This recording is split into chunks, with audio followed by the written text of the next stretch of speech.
ঘরে ঘরে দুই বন্দনা, এক পুজোর অঞ্জলি আর এক বন্দনায় শ্রদ্ধাঞ্জলি। দুই ক্ষেত্রেই হলুদ গাঁদা ফুল অপরিহার্য।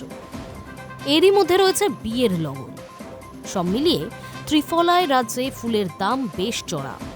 ফলে ফুল কিনতে গিয়ে মূল্যবৃদ্ধির চাপে রীতিমতো নাজেহাল সাধারণ ক্রেতারা।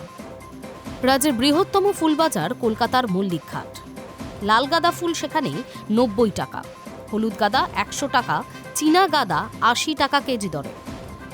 শুধু মল্লিকঘাট নয়, প্রায় ছোট বড় সব ফুল বাজারগুলিতেই এদিন এমন দামেই গাঁদা ফুলের ঝুড়ো বিক্রি হচ্ছে।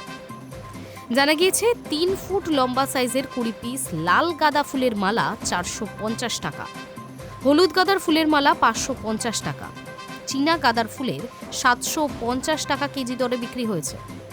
অন্যদিকে সাদা চেরি ফুল বিক্রি হয়েছে 250 টাকা কেজি দরে।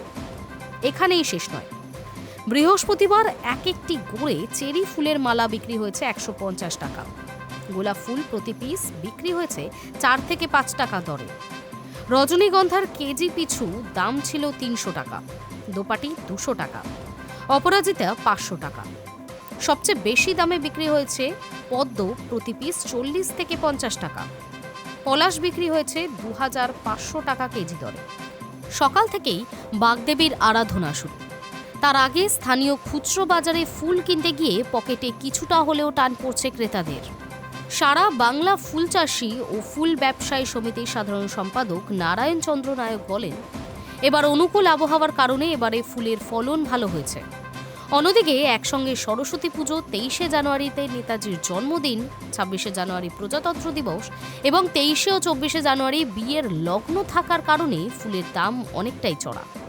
তবে অন্য বছর সরস্বতী পুজোর সময় ফুলের যে দাম থাকে তার চেয়ে খুব বেশি এবার চড়া ছিল না বলেই জানিয়েছেন Narayan Chandra Nayak. Hi News network.